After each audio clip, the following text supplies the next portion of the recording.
Hello everyone, this is Lokhi. Welcome back to another episode of Didiri School. Today I am going to take another session of vocabulary boosting class where I discuss homophone in English.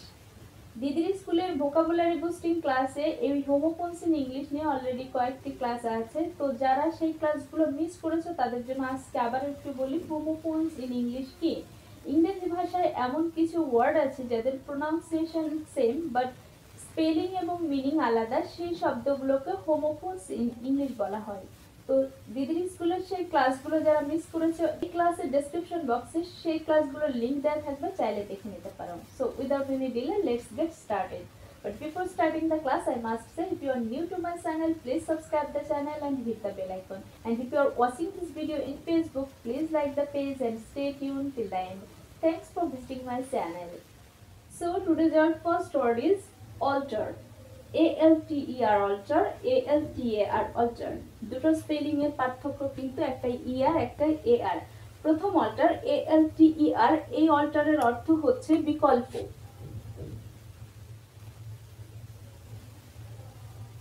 আমরা কথায় কথায় বলি কোনো কিছু বলতে গিয়ে alternate, alter. জামা কাপড় একটু ছোট হয়ে গেলে বলি, বড় হয়ে গেলে বলি অল্টার করে দেন।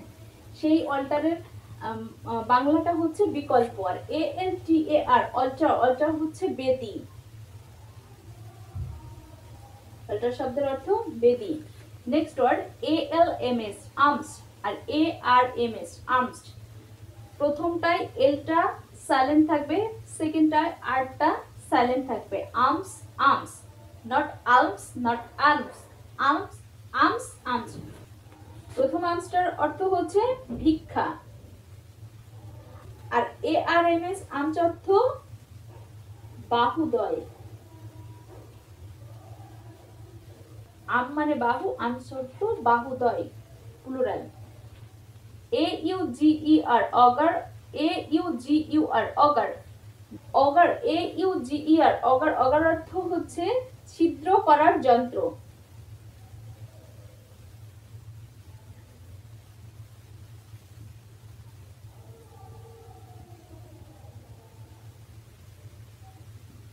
আর AUGUR অগার, অগার অর্থ দৈবজ্ঞ, মানে দৈববাণী। Okay, next word BB, BEB, BEEB, be অর্থ হওয়া, BEB অর্থ হওয়া। আর BEEB অর্থ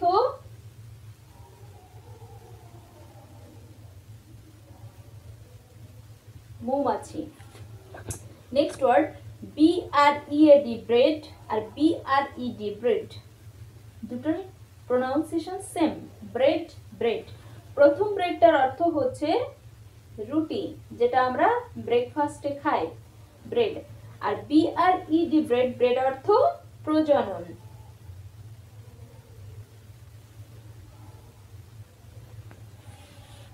next word CANVAS canvas, CANVAS canvass, দুটোর প্রোনাউন্সিয়েশনে কোনো পার্থক্য নেই। প্রথম ক্যানভাস CANVAS ক্যানভাস, ক্যানভাসের অর্থ হচ্ছে পূর্ণ আলোচনা।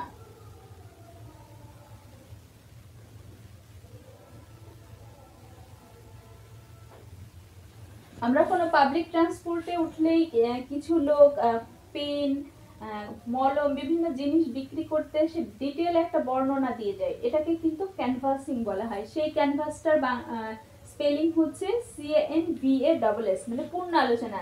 মনে করো একজন পেন বিক্রি করতে এসেছে, সে পেনটা সম্পর্কে একদম পরিপূর্ণ একটা আলোচনা করার পরে সে কিন্তু একটা পেন বিক্রি করছে। সো এই ক্যানভাসটার বাংলা মিনিং হচ্ছে পূর্ণ আলোচনা। আর CANVAS ক্যানভাস, ক্যানভাস হচ্ছে পট, অর্থাৎ যার উপর ছবিটা আঁকা হয়। এই যে ছবিটা দেখতে পাচ্ছ, এটা কিন্তু ক্যামেরায় তোলা, বাট এই ছবিটাকে যদি রং তুলি দিয়ে আঁকা হতো, এই যে যেটুকুর উপরে আঁকা সেটাকে বলা হয় canvas. Okay, next word CEDE cede, SEED seed. প্রথম সিড CEDE সিডের অর্থ হচ্ছে পরিত্যাগ করা।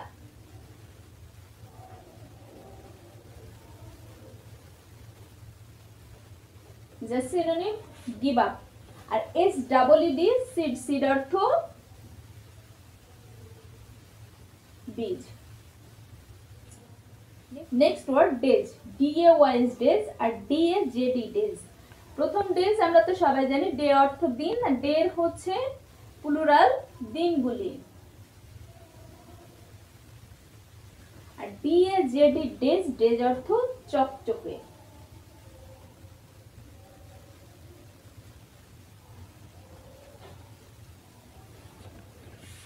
নেক্সট ওয়ার্ড, যে ওয়ার্ডটা আমরা প্রত্যেক দিন ইউজ করি, হে, HAY হে আর HEY হে। প্রত্যেকের সাথে দেখা হলে বলি hey how are you, hey how are you. সেই হে, প্রথম হে HAY হে, হে অর্থ খড়। আর HEY এই হে অর্থ আরে কেমন আছো, আরে বা হাই, যেটা আমরা ওয়েলকাম সূচক একটা শব্দ বলতে পারি, হে, হে হাউ আর ইউ, আরে কেমন আছো। নেক্সট ওয়ার্ড ইন আর in, IN in, INN in. IN in, in একটা প্রিপোজিশন। ইন অর্থ কি বোঝায়, আমরা ভেতরে, কোনো কিছু ভেতরে বোঝাতে ইন বোঝায়। আর INN ইন, ইন অর্থ পান্থশালা।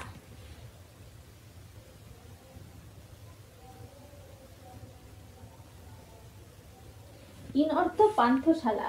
অনেকে পান্থশালা শব্দটার সঙ্গেও অপরিচিত। পান্থশালা কি, কোথাও আমরা যাচ্ছি অনেক দূরে, মাঝখানে রাত হয়ে গেছে, তো সেখানে থাকার জন্য যে হোটেল টাইপের কিছু একটা থাকে যেখানে বিশ্রাম করা যায়, ওটাকে বলা হয় পান্থশালা। ইন, সরাইখানাও বলা হয়। হোটেল, যেটাকে আমরা আধুনিক বাংলায় বলি হোটেল, কোথাও যাত্রা বিরতির জন্য যেখানে থামানো হয়। Okay, next word and the last word in this session, course and course.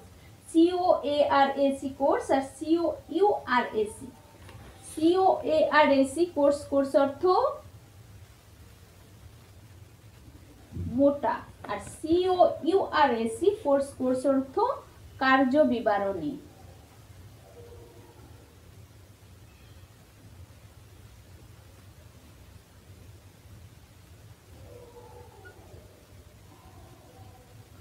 অর্থাৎ পরীক্ষার আগে দেখা যাচ্ছে ম্যাথের কোর্স করা হয়, ইংলিশের কোর্স করা হয়, অর্থাৎ কোনো কিছুর একটা কার্যের বিবরণী করা হয়।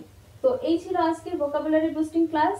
তো আজকের ভোকাবুলারি ক্লাসেও আমরা অনেকগুলো শব্দ শিখে ফেলেছি। আমরা যদি প্রত্যেকদিন 2টা করে শব্দও শিখি, মাসে 60টা করে শব্দ শিখব। তো এইভাবে করে দেখা যাবে বছরে অনেকগুলো শব্দ হয়ে গেছে। তো এভাবে করতে থাকলে আর ডে বাই ডে আমাদের ভোকাবুলারি গুলো রিচ হতে থাকবে। শুধু এই ভোকাবুলারি গুলো মিনিং শিখলেই হবে না, এটা প্রয়োগও শিখতে হবে। তো আমরা দিদির স্কুলে ভোকাবুলারি বুস্টিং ক্লাসে অনেকগুলো শব্দ শিখে ফেলেছি। নেক্সট ভোকাবুলারি বুস্টিং ক্লাসগুলোতে আমরা এর প্রয়োগটা নিয়ে কাজ করব, অর্থাৎ এক্সাম্পলের ভেতরে এক্সাম্পল দিয়ে দিয়ে কাজ করব। তো আশা করি ক্লাসগুলো তোমরা দেখবে এবং এনজয় করবে। So that was the class. Hope you have enjoyed the class. If you have enjoyed the class, please like it, share it and drop your opinion in the comment box. See you in the next class. Till then, take care. Bye bye.